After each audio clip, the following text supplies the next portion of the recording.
Hi guys and welcome back to my channel. Today let's talk about relationships. We'll be talking about our relationships with our partner, with our families, with our friends, with our colleagues.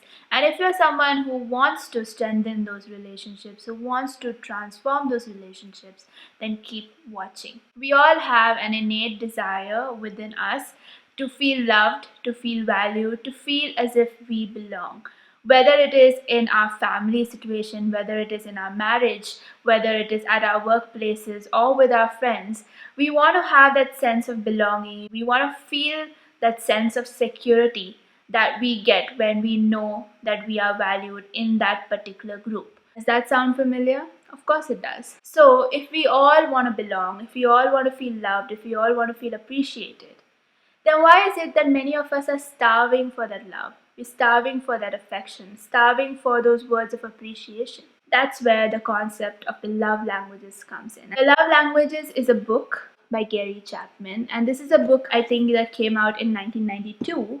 And this concept is so simple yet so transformational and revolutionary if we apply it to our lives. Gary Chapman is a counselor, therapist, a lot of things, and he talks about 5 ways people communicate their love, 5 languages people use to communicate their love. So he compares it to a language, like a linguistic language, and he says that each of us grew up with a primary language. We grew up with either English or Hindi or Tamil. If we move to another country, or in India move to another state, in order to communicate with the people there, we need to pick up their language.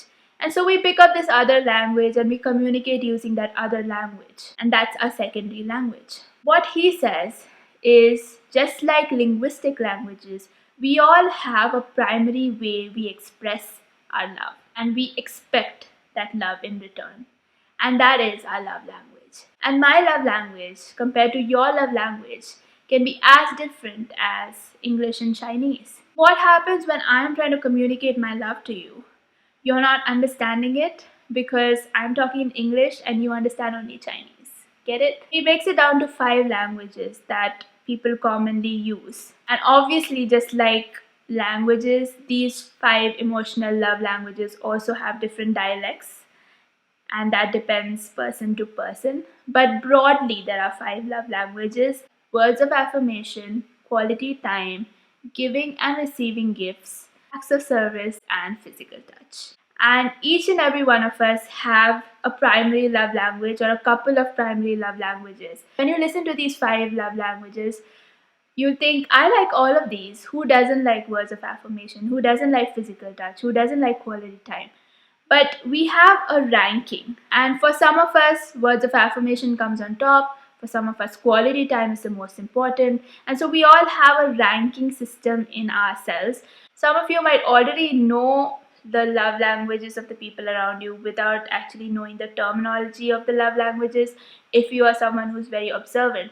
But I thought, let's put a spotlight on this. Let's talk about this so that we become more observant people and we see how best we can communicate with the people that we love. So in this video, I'm going to briefly touch upon each of these love languages, and then I'm going to talk about, more importantly, how do we go about accepting love and how do we go about giving the love now that we know about the love languages. So words of affirmation. Somebody who has a primary love language of words of affirmation is looking for kind words, encouraging words, just something to lift them up. And they love words. So whether it is a little note, whether it's a letter, whether it is a text message saying that I'm proud of you, those are things that people with the primary love language of words of affirmation want and they desire the most.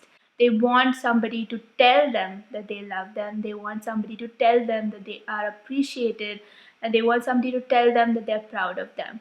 The second is quality time. Quality time is focused time that you spend with the other person. Whether it's a friend or a partner, those people want you to not look at your mobile phones, not look at the television, and just focus your attention on them. So going on a walk together, or going on a trip together, or putting off your mobile phone and focusing in on a conversation that you're having, that is really, really meaningful for someone whose love language is quality time.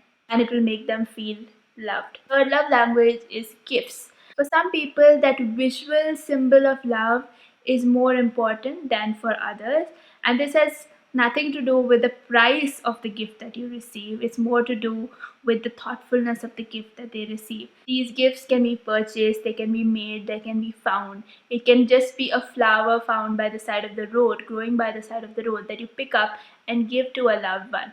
For that person, this is just a visual thing that they see and they're like, okay, that person is thinking of me, they love me, they care about me. Many cultures also have the love language of gift giving, where they offer food to you, and Indian culture is one such culture where people give you food out of love. And here it's very hard to refuse food because it's as if you're refusing their love. That's a very cultural thing, but that is definitely a love language for many people because they want something visual, something that they can see in front of them to show them that this is what the other person thinks of me. The next love language is acts of service, and this is just doing something that would serve the other person. It is essentially serving them in order to express your love. And this can mean something really small, like doing the dishes or taking out the trash, or it can be supporting them in a work project or helping them out when they're stressed. These acts of service mean a lot to someone whose primary love language is acts of service. The last one is physical touch. As we all know, in babies, they say that the babies who are hugged, kissed, and just cuddled a lot are the ones who become more emotionally stable in the future, while those who are left for a longer time without that physical attention find it hard to adjust emotionally when they grow up. For many of those babies, as they grow up into adults, physical touch becomes their love language. They need that touch by people that they love, whether it is friends, whether it is family. Without that touch, they feel unloved and feel as if they are not worthy or not valuable enough.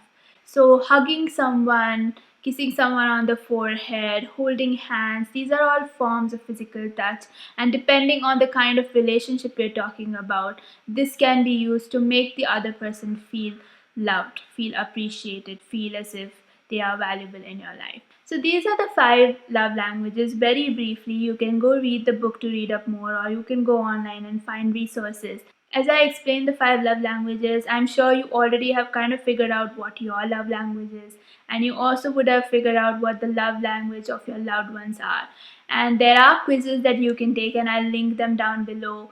As a couple, you can take them, as a single person, you can take them, even as children, you can get your children to take them. Now, we can't ask everybody in our life to do this quiz to find out what their love language is, but we can definitely notice what people's love languages are, especially because if you notice, people tend to give love in the way they want to receive love. If someone keeps giving you a lot of gifts or keeps showing you that you're valuable by giving you a lot of gifts, definitely or probably that person's love language is gift receiving or gift giving. Now let's talk about accepting love. Now the book doesn't talk about this much. I don't think it talks about it at all, but this is my interpretation of it. Ideally, it would be good if we all understand each other's love languages and give love in the appropriate way. Sometimes it's not possible, sometimes the other person's not going to change.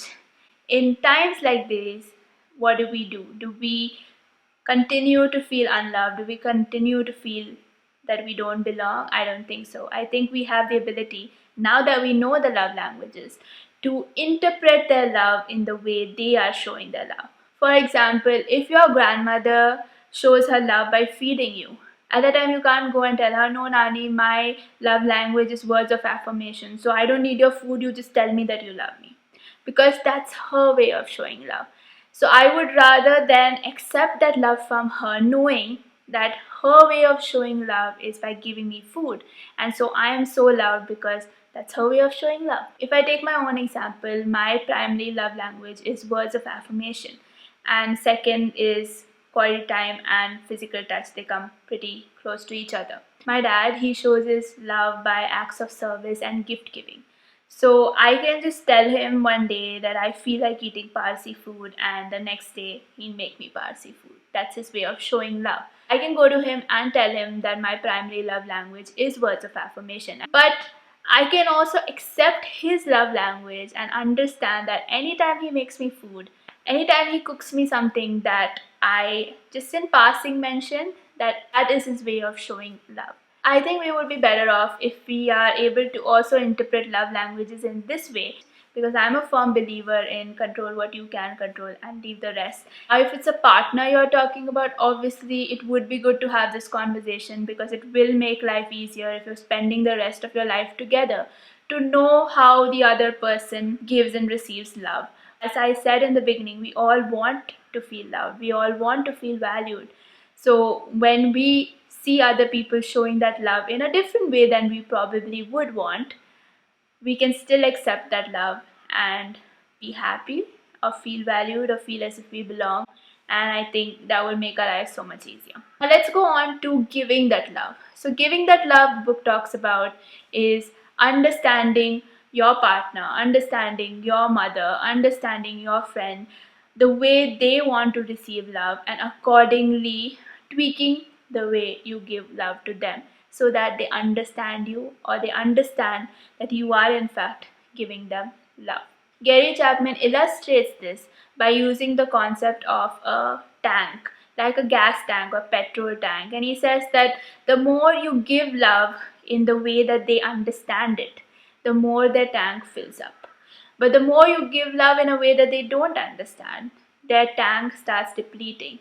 And when it starts depleting, it reaches a stage where the other person is probably not doing anything to them. The other person is not saying anything, not behaving in a certain way. But because their tank is so depleted, their love tank is so depleted, they get irritated by everything. And all of you would have faced that situation where even the smallest thing about the other person is going to irritate you.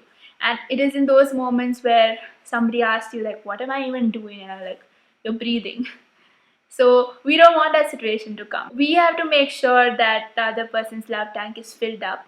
And especially if they're important to you, important to your life, how do you ensure that you are giving them the love in the way that they understand it, in the way that they can accept it, in a way that fills up their love tank? Because the goal is to have your love tank, not only yours but of the other person, full and overflowing. A lot of human basic needs, the need for security, the need for significance, the need for self-worth, all actually comes down to being loved or feeling loved by the people that we are surrounded by. We want to feel loved, we want to feel satisfied, we want to feel secure, and we want to focus on living our lives rather than worrying about whether we are secure or whether we are worth it or whether we belong.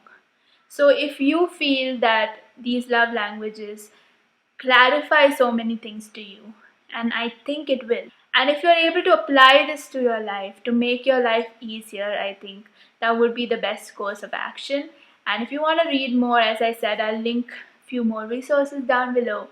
And if you have any questions, put them in the comments. I'm not an expert on this subject, but I will definitely help you in any way that I can. Thank you for watching this video. I hope it was useful for you. Thank you for giving me your time, and I'll see you in my next video.